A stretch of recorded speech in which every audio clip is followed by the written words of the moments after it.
Pemirsa, terima kasih Anda masih bersama di Indonesia bersama saya Arlista Hadi.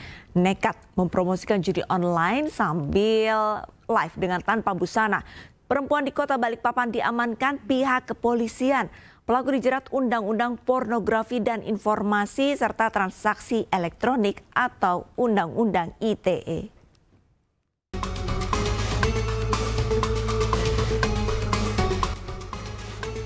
SR wanita 25 tahun ditangkap lantaran nekat melakukan promosi judi online melalui siaran langsung tanpa mengenakan busana. Aksi live SR berakhir usai pihak Polresta Balikpapan berhasil menangkapnya. Kanit Tibitder Satreskrim Polresta Balikpapan, Ibtu Wirawan Tisnadi mengungkapkan, SR telah menjalankan praktek ini sejak tahun lalu dan memperoleh penghasilan sebesar 1 hingga 2 juta per hari dengan motif ekonomi. Barang bukti yang disita polisi termasuk alat bukti kontrasepsi, pakaian dalam, kartu ATM, dan 2 buah handphone yang digunakan untuk siaran langsung. Saat ini tersangka mendekam di sel tahanan Polresta Balikpapan. Di dalam aplikasi tersebut, itu dia sambil menjadi host live streaming dengan bugil atau tidak memakai busana. Sambil jadi para penonton itu bisa mengirim gift. Nah, yang uniknya dalam aplikasi ini, penonton bisa mengirim gift, ada namanya gift vibrator. Jadi pada saat gift vibrator, ininya pun bergetar. Guna mempertanggungjawab perbuatannya, SR kini menghadapi ancaman hukuman hingga 12 tahun penjara dan denda maksimal 6 miliar rupiah sesuai dengan undang-undang yang dilanggar. Dari Balikpapan, Kalimantan Timur, Mukimin Aziz, iNews melaporkan. Remaja di Kabupaten Nganjuk, Jawa Timur tewas diduga akibat dikeroyok oleh teman-temannya sendiri. 3 remaja yang diduga menjadi pelaku pengeroyokan telah diamankan petugas di Mapolres Nganjuk.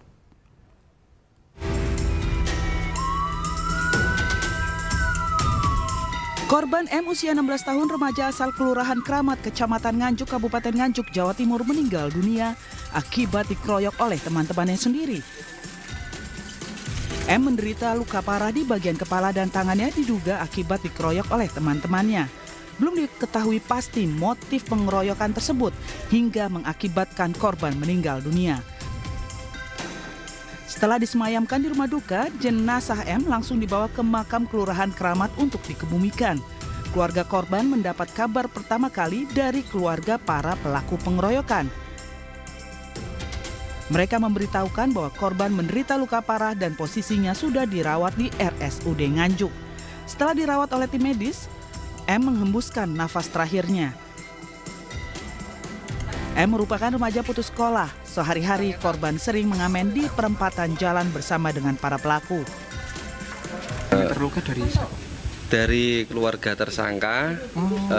Keluarga tersangka itu datang ke sini ngabari kalau posisi Indra seperti ini, terus dibawa ke rumah sakit. Oh, jadi korban sempat diantarkan oleh pelaku? Iya, ke rumah sakit.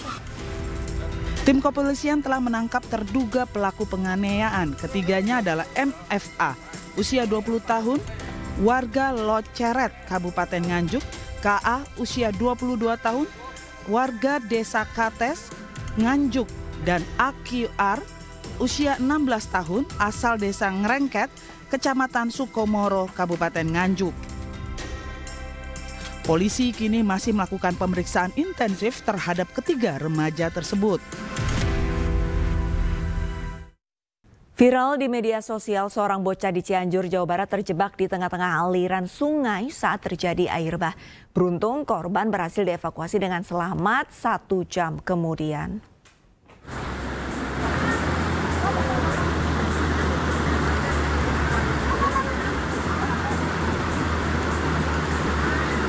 Video amatir yang merekam seorang bocah terjebak di atas batu di tengah-tengah sungai viral di media sosial.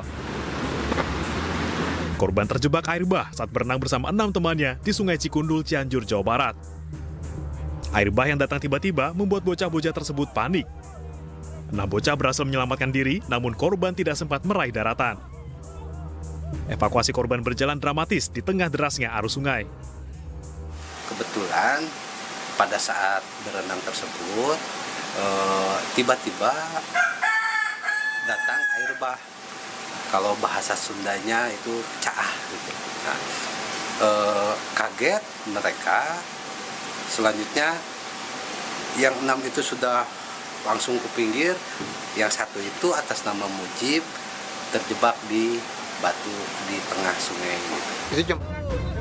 Setelah 1 jam terjebak, korban berhasil diselamatkan petugas gabungan. Dari Cianjur, Jawa Barat, Muhammad Adi Ihsan, iNews melaporkan. Kasus kematian wanita dalam lemari di kamar indekos di kota Jambi masih menjadi misteri. Namun belakangan terungkap, korban sempat curhat bahwa ia mendapatkan ancaman pembunuhan.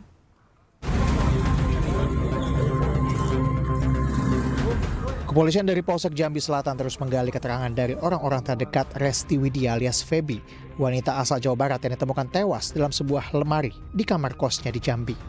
Ayah korban mengaku sempat berkomunikasi dengan korban sehari sebelum korban ditemukan meninggal dunia. Korban sempat mengaku sakit. Kemudian, ponsel korban tidak bisa dihubungi lagi. Sementara itu, ibu angkat korban mengaku sepekan sebelum ditemukan tewas, korban sempat curhat akan dibunuh seseorang. Ia pun sempat disarankan pindah dari tempat kos itu. Tempatnya curhat yang saya, tapi cerita telepon kan, tante katanya orang kan, Resti ini kayaknya ada sekelompok orang mau membunuh Resti. Ternyata aku bilang, itu tuh 1 minggu yang lalu. Aku bilanglah siapa emangnya, aku bilang kan. Tapi kalau memang Resti udah nggak nyaman lagi di kosan itu pindah aja, aku bilang kan. Atau ke rumah tante aja, aku bilang. Enggak lah teh, Resti nggak merasa bersalah, jadi Resti nggak takut. Sebelumnya warga digegerkan dengan penemuan mayat seorang wanita dengan tangan terikat dan mulut tersumpal di sebuah lemari. Polisi hingga kini terus memburu pelaku pembunuhan. Untuk sementara itu kita duga korban pembunuhan karena mengingat dari tempat kejadian dan termasuk pada saat ditemukannya korban itu dalam kondisi tidak wajar. Pada saat korban ditemukan itu posisinya di dalam lemari pakaian yang posisinya di paling bawah rak pakaian paling bawah. Sementara itu jasad korban rencananya akan diautopsi sebelum diserahkan kepada pihak keluarga untuk dimakamkan. Dari kota Jambi, Adrianus Susanda, iNews melaporkan.